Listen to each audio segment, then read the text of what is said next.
ahead of me. It's kind of hard for me to start early. I can't blame it on ignorance, you know, when it's right there.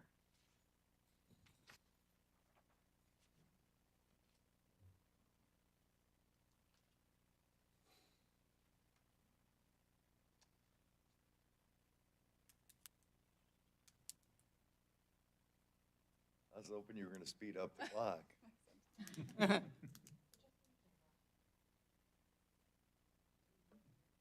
mean, if it helps, I have 7. So, well, I think it's close enough, so I'd like to bring the planning commission meeting to order.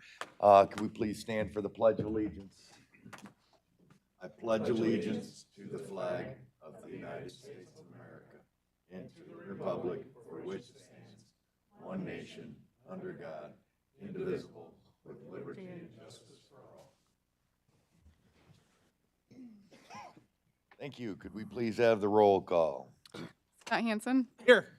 Ben Terrell. Here. Lisa Lewitsky. Here. Ray Whitaker. Here. Ed Kemp. Here.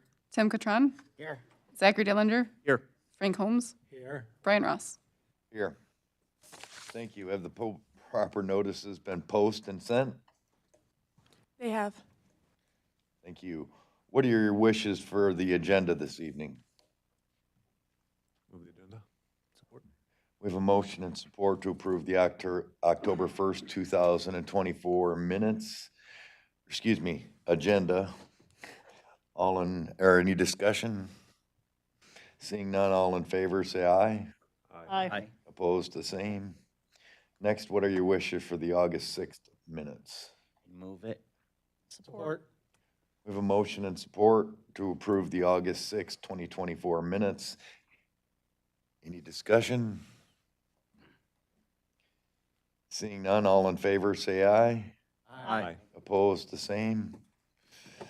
Thank you. Next on the agenda is public comments. Then anyone that would like to speak about anything not on the agenda this evening, now is one of the times.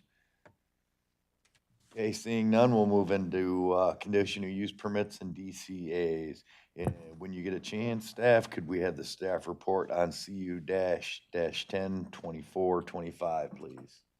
A request by Jason and Rebecca Detweiler for a conditional use permit to operate a sawmill per zoning ordinance section 14-1 agricultural business at 5789 West Kinsel Highway, section 6 of Carmel Township. The property is 62.98 acres in size. It is zoned limited agricultural and surrounded by limited agricultural zoning. The land use history is residential and agricultural, same for the surrounding. The site use history is residential and agricultural, same for the surrounding. Soils class for this property is essential. The surrounding is essential and non-essential. West Kinsel Highway is not a major road. The applicants are requesting a conditional use permit to operate their proposed sawmill as an agricultural business. They state, "I would like to operate a sawmill. I will bring in raw logs to mill and sell the milled lumber. Some of the milled lumber will be stored in my proposed building. The bulk of it will be stored to the west of the building. Raw logs will be stored to the south and east of the building. The lumber will be kept in a fenced area. Hours of operation are proposed for Monday through Saturday, 8 a.m. to 7 p.m. There may be up to 3 employees on site between the hours of 7 a.m. and 7 p.m. The applicants propose to construct a 50 by 80 by 16, 4,000 square foot pole building to be used for the business.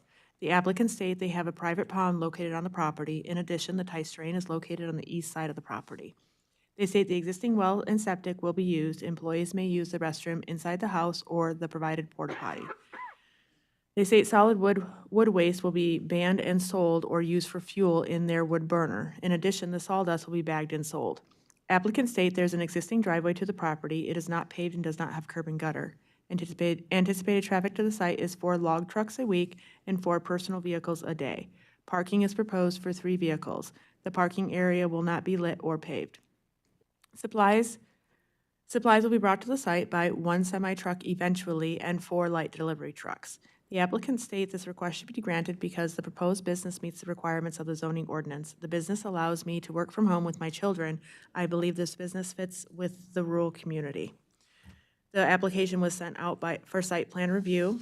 The road commission commented, "I reviewed the above-mentioned CUP application and recommend the CUP require driveway improvements be made if required by the Eaton County Road Commission. The owner should contact the Road Commission to determine the truck sizes that will access the site, and if improvements will be needed. With that comment, I have no objections to the CUP. Building official comment, with proper permits, construction code has no issue with this request.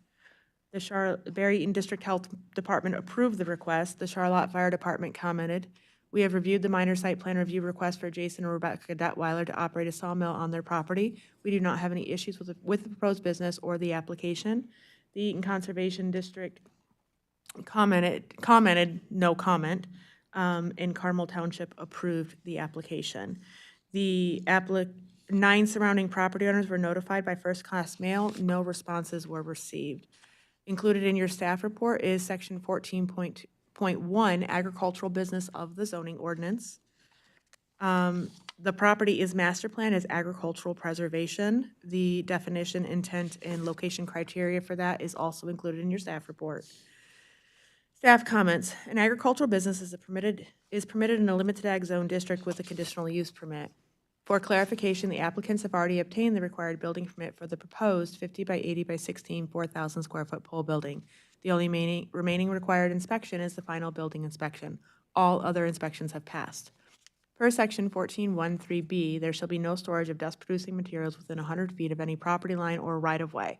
Per the site plan, the building is proposed to be located 100 feet from the east property line and more than that to the remaining property lines and road right-of-way. Parking requirements per the ordinance for a sawmill operated as an agricultural business are 1 space for every 2 employees in the largest working shift, or 1 space for every 1,700 square foot of floor area, whichever is greater. The applicants propose to construct a 4,000 square foot building and have up to 3 employees. Therefore, 2 parking spaces are required. For the application, parking is proposed for 3 vehicles. The parking area is not shown on the site plan. This is an oversight by staff.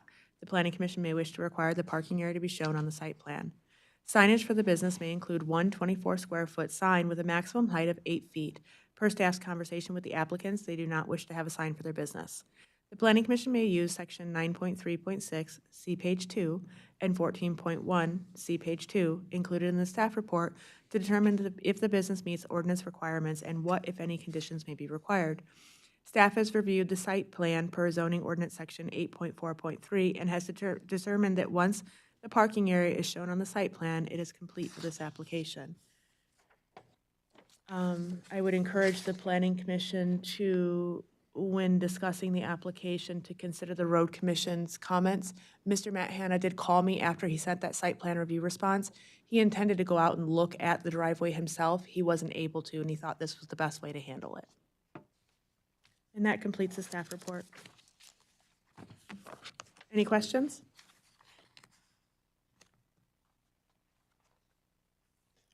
Questions of staff? Seeing none, if the applicant would like to come forward and have any additions or anything else they'd like to add?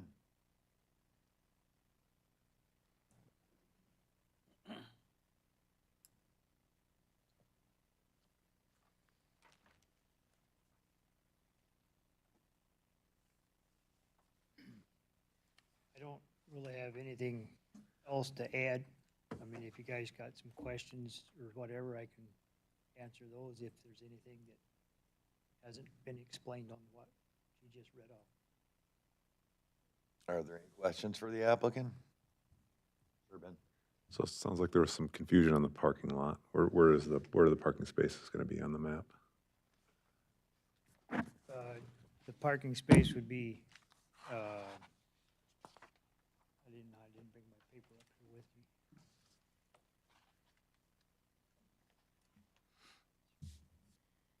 Yeah, we're just gonna have it here by the building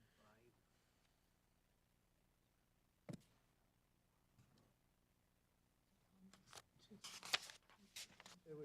It would be between the marked driveway and building 5 is where it would be planned to put in if we, need to use it, which as of now, not everybody that's gonna be working there is gonna be family, so.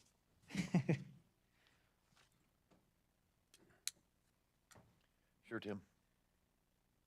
Could you tell me the process that the sawdust is going to go through between the time that it's created, cut, and when it's bagged?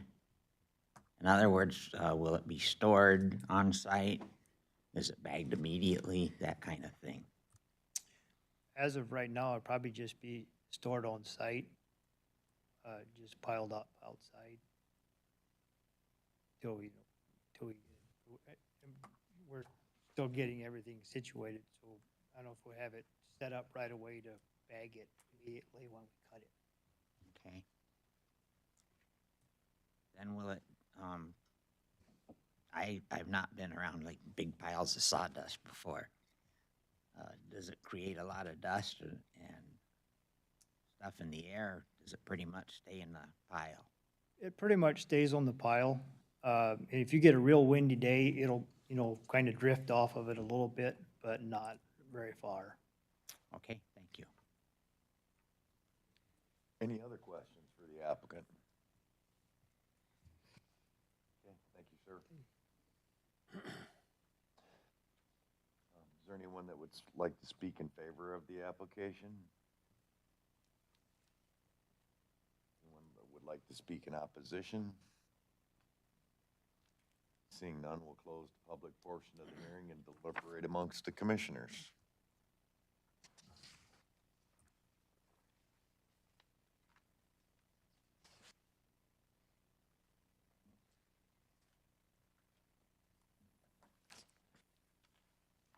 I'm good with the application. I think the potential inclusion of the parking spots on the map, because those are some, And making the road commission. I guess the road commission's authority is kind of still the road commission's authority. I mean, I guess, I don't think, It was is. there context to that comment? I mean, He hasn't actually inspected the driveway to ensure that it meets the commercial driveway permit requirements. So in putting it in the conditional use permit does allow us to help the road commission as an agency ensure that this property complies with their requirements as well. so I guess contingent on any potential requirements from the road commission. I was wondering if the owner and the business owner, their option for the driveway, they know what it takes to get the stuff in and out, and I would think they would be best to determine, if they can get in and out. Obviously, they wouldn't want to have one not able to get in and out, so I'm not sure that's too much of an issue, at least in my mind, so.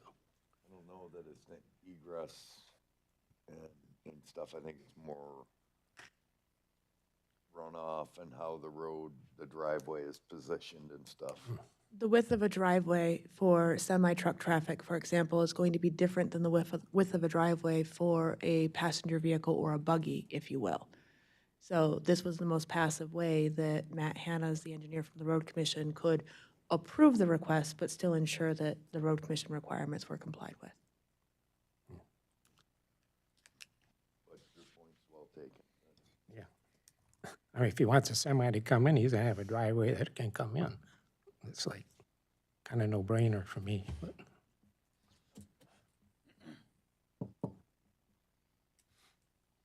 Anything else for discussion? It sounded like you were ready. I'll move CU 10-24-5. Support.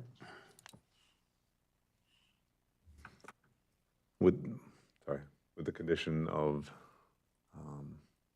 meeting potential road commission requirements on the driveway and the addition of parking spaces to the site plan. Is that okay for our support? I would take my support away for that condition. I'll support. All right, we have a motion and support. Any other discussion? Okay, seeing none, if we could have a roll call vote, please. Scott Hansen, Yes. Ben Terrell, Yes. Lisa Lewitsky, Yes. Ray Whitaker, Yes. Ed Kemp, Yes. Tim Catron, Yes. Zachary Dillinger, Yes. Frank Holmes, Yes. Brian Ross. Yes.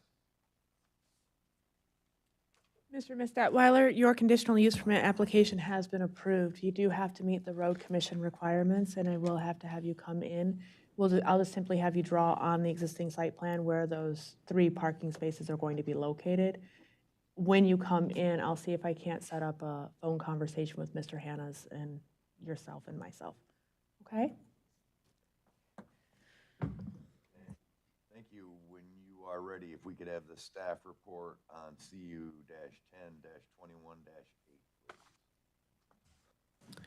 So I didn't really write a staff report for this one.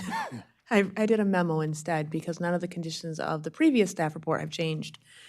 CU 10-21-8, request by Lauren and Brian Jackson for a change of conditions to an existing conditional use permit, which allows for the operation of an agricultural business, large animal boarding per section 14.1 of the zoning ordinance as 2495 Kemlin Road, section 8, Eden Rapids Township. The specific request is to construct an accessory building for personal use only.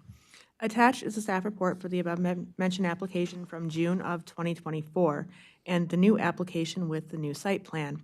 The application and conditions of the request have not changed. After approval, the applicants discovered their proposed 40 by 30, 1,200 square foot pole barn is not large enough to store their motorhome in. They are now requesting to construct a 50 by 30, 1,500 square foot pole barn. After the application was submitted and sent for site plan review, the applicants informed staff the new requested size of the proposed personal storage pole barn may still not be large enough. The Planning Commission may wish to ask the applicant for their new proposed pole barn size. If the Planning Commission approves this request, they may wish to allow some latitude for staff to work with the property owner on the end resulting size of the proposed pole barn, as long as the pole barn meets the requirements of the zoning ordinance and partnering agencies. As with any application or communication, please feel free to reach out with any questions. This application was sent out for site plan review. Bear with me one second.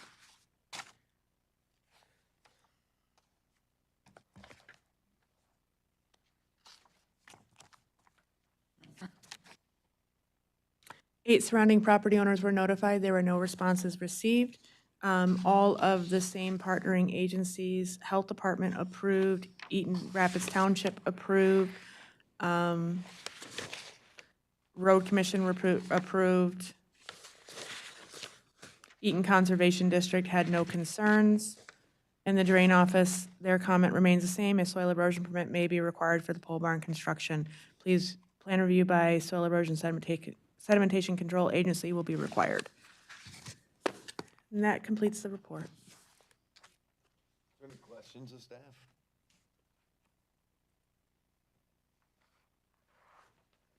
Seeing none, if, Laura, if you'd like to come up and.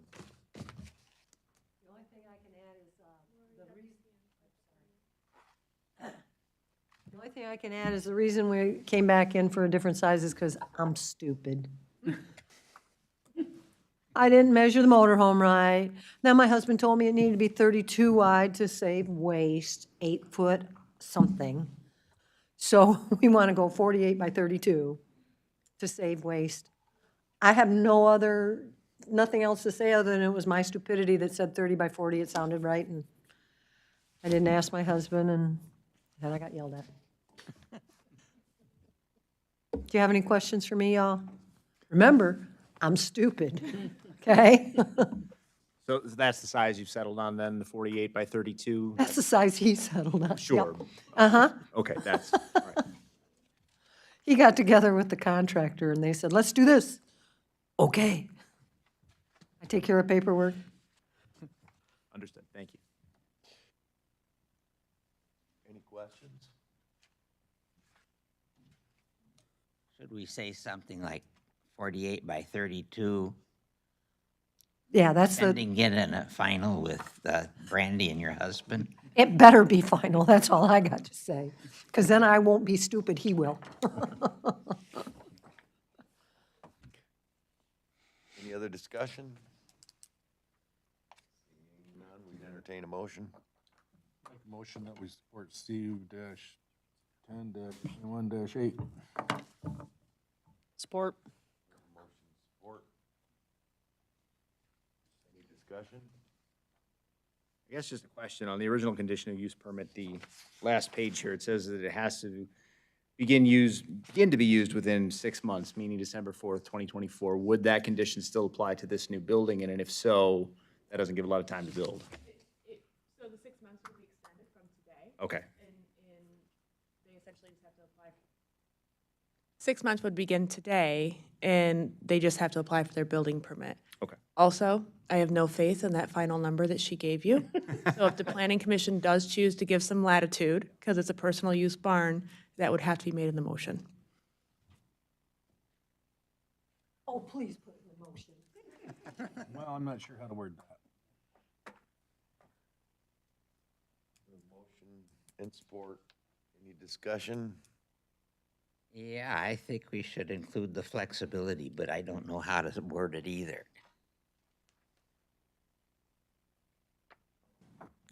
You can look at my fourth paragraph in my memo.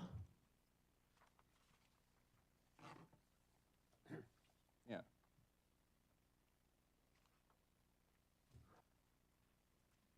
Is that the word we want to use, is latitude? That would be appropriate. All right, I'll change my motion that we approve CU-10-21-8 with the allowing some latitude for the pole barn requirements, size requirements. So what I heard you say, Ray, just so I can read it back to you, is that you're approving a 48 by 32 pole barn, but you are allowing some latitude for staff to work with the property owner on the end resulting size of the proposed pole barn, as long as the barn meets the requirements of the zoning ordinance and partnering agencies? Exactly what I had. That's what I thought you said.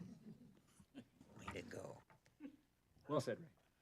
Did we have a support on? Yes, yes, I'll still support.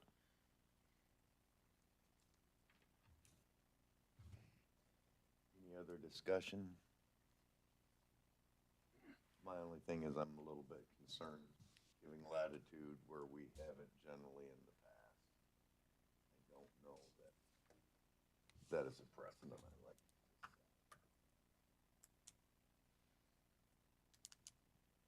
I believe the planning commission has given that latitude for personal use structures.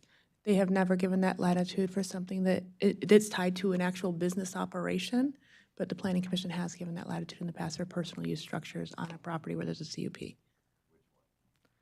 Can't think of one on the top of my head, but I can give it to you tomorrow. That doesn't do me any good right now. I know. I think you're full of it. All right. Any further discussion? Seeing none, can we have a roll call vote, please? Scott Hansen, Yes. Ben Terrell, Yes. Lisa Lewitsky, Yes, Ray Whitaker, Ed Kemp, Yes. Tim Cotron, Yes? Zachary Dillinger, Yes. Frank Holmes, Yes. Brian Ross. I want to say no, just for on the same reasons that I said. Okay, you're all set? So what the planning commission did was approve your proposed 48 by 32 building, but did allow you some latitude. So if you get home and your husband says, I really wanted a 32 by 50, you still have to meet all the requirements of the drain office, the health department, setbacks and things of that nature. Okay, cool. Thanks, you guys. Sorry I had to declare stupidity, but it was honest. Okay. Next, if we could have the staff report on BCA -10-24-5, please. This is a request by the Eaton County Planning Commission to amend the Eaton County Land Development Code zoning ordinance. Amendments are proposed to the following. Article 5, definitions, amend section 5.3.19. I suppose as I go through this, S, which would be a structure, we are proposing to remove the word fence, docks, and fishing shanties from the definition of a structure because we do not regulate them for setbacks for zoning purposes. So that is the proposed amendment in zoning ordinance section 5.3.19. Article 6, general provisions, amend section 6.2.10B to allow for storage containers to be used as accessory buildings in the limited ag, commercial, and industrial zoning districts. 6.2.10C to allow for a larger accessory dwelling unit. So that proposed change would be taking it from a limitation of 720 square feet to 1,200 square feet, and giving some flexibility that the entire home could be 1,200 square feet, or it could be a combination of the living area with an attached garage up to 1,200 square feet for the accessory dwelling unit. And that is all spelled out, and then we added the language that an accessory dwelling unit shall not be used as a rental at any time. 6.7, to require a property divided, adjusted, or combined to be in the same zoning district. This proposed change is because there have been some technical difficulties in properties that not necessarily are divided, but the ones that are adjusted or combined that are in two separate zoning districts. There's no way for us to classify that properly. Requiring a property that's in two different zoning districts to be rezoned to what the desired zoning district is best practice moving forward.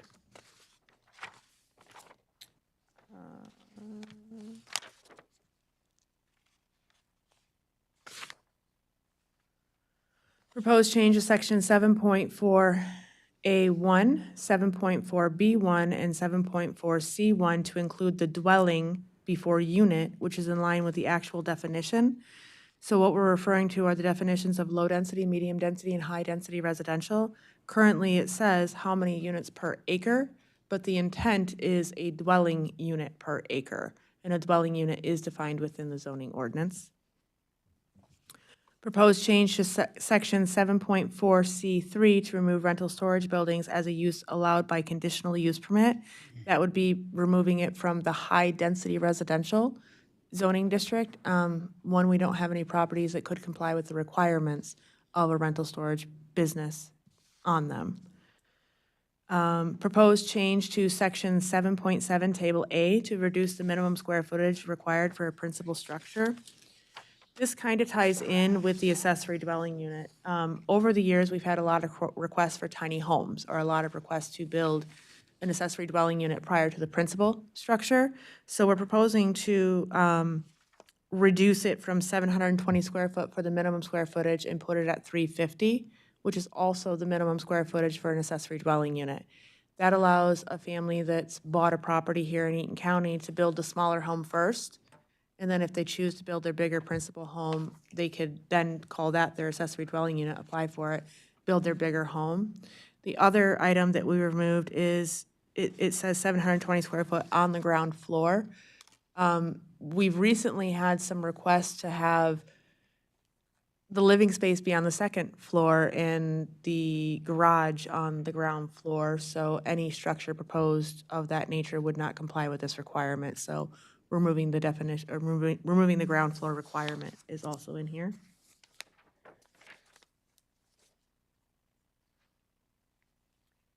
Proposed change to section 7.78, note to remove item D, including mobile homes. Manufactured homes are regulated in Article 16. So they don't necessarily need to be included in the footnote for Table A. Proposed change to section 14.26, rental storage building to allow for outdoor storage. Currently, outdoor storage is not allowed for a rental storage business. We've had a lot of requests to allow for outdoor storage. The zoning ordinance committee worked really hard on this one to try to come up with some regulations to protect surrounding property owners, which includes a fence. Proposed change to section 14.37, light automotive, small engine repair, and automotive body shop to allow a renter who is a licensed mechanic to operate the business. This change also proposes to allow for increased outdoor storage of vehicles within a fenced area. So currently, a light automotive, small engine repair business, how it's written, you have to be the property owner who lives in the home and is a licensed mechanic to operate it. It takes this business back to a home business, which renters are allowed to apply for. They don't have to own the property. They just have to live in the home on the property. So that would be more in line with the home business section. Currently, we only allow for one vehicle to be stored outside. This allows a little bit more flexibility for the business to maneuver, allowing up to 10 vehicles outside with a fenced area. And then a proposed change to section 1771 to remove maximum height requirements for a fence. For some reason, when the zoning ordinance committee, when we were talking about the fencing requirements for the light automotive, we went to this section and it has a maximum height requirement for a fence shall be 6 feet. Well, that should be the minimum requirement, so we're proposing to change it from maximum to minimum. So, there were some site plan review comments that were made. Let me get back to the beginning. The Barry Eaton District Health Department approved this request. Eaton Rapids Township approved this request. Eaton Conservation District commented no concerns. Chester Township commented. This is in reference to the proposed addition of H and I in section 14372, which is on page 10 of the proposed text amendment. They're referring to the number of vehicles for the light automotive repair and the fencing requirement. After discussion, the Chester Township Board would prefer that a fence only be required if more than 10 vehicles are being stored. This would at least give business owners the opportunity to choose between a fence or the number of vehicles stored. The Chester Township Board members were unsure how the county would enforce the 10-vehicle limit if every stored vehicle is to be completely surrounded by a solid fence. As the new language proposes, it seems the regulations would be easier to enforce if the owners could choose between 10 or less stored vehicles or a fence. Once I received this application, I did have a wonderful conversation with Mr. Justin Vetter, who's a Chester Township supervisor, and there was some confusion. I explained to them that the zoning ordinance committee was trying to give more grace to that type of business to allow for the outdoor storage, and that often the planning commission is seeing people that want to operate the light automotive repair business also applying for the distressed vehicle transporter just so that they can have the outdoor storage of 16 vehicles behind a fence. I also explained that this type of business, the nature of the work, the vehicle stored outside would not be compliant with section 6.2.9, which is the definition of junk. So they understood that a little better, but their comment did not change. So, and all notifications were sent to agencies, local units of government, and utilities as required per PA 110/2006 and the Eaton County zoning ordinance. That completes the staff report.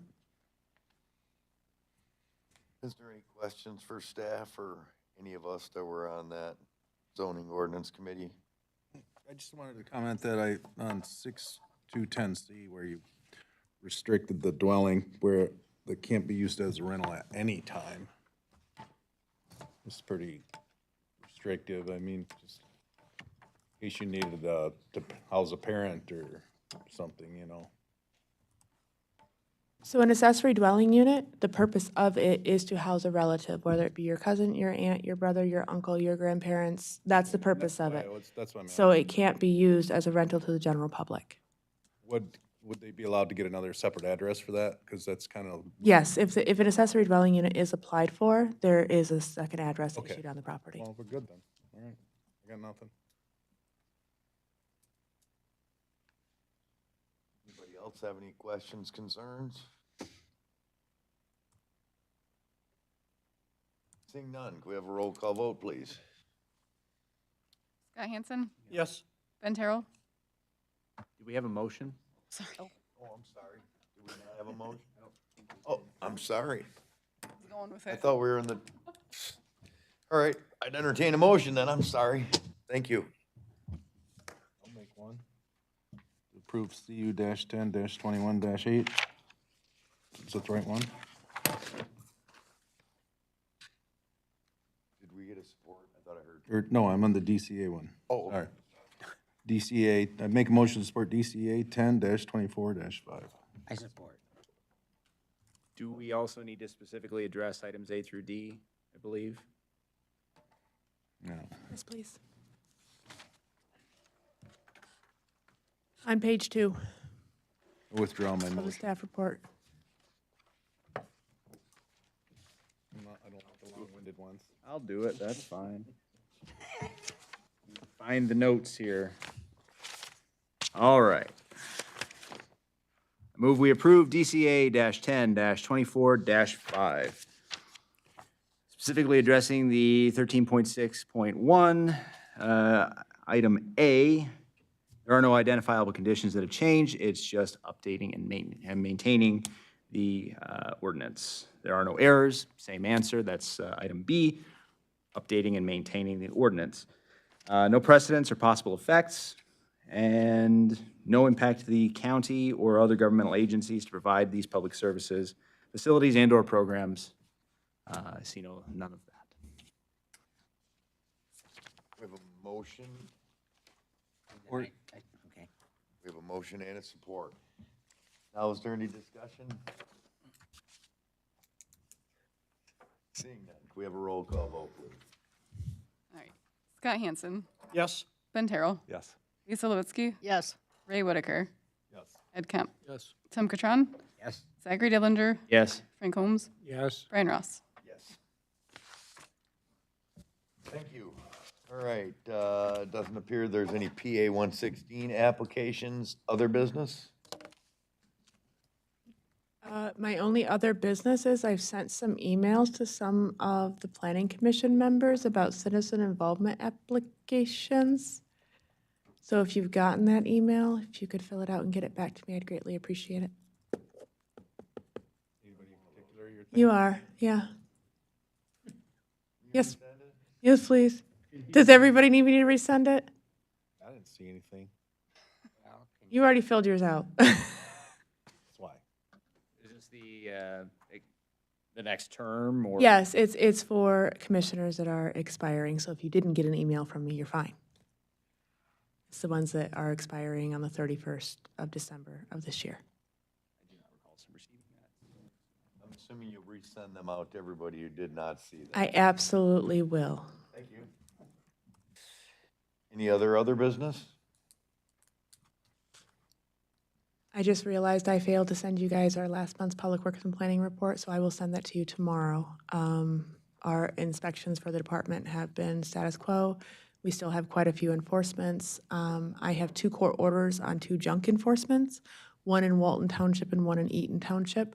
The property owner in Walton Township is coming in to meet with me tomorrow to see if we can develop a corrective action plan, which would mean that I wouldn't have to hire somebody to go clean up the property and spend thousands of dollars. So even though we have the court order, I will always choose to work with the property owner. The Board of Appeals did not meet this evening due to lack of business. There are no applications to be heard in November by either the Board of Appeals or the Planning Commission at this point. We have no public, so we don't have any public comments. The agenda has been completed. So moved. Support. All in favor, say aye. Aye. Opposed, the same. We're done.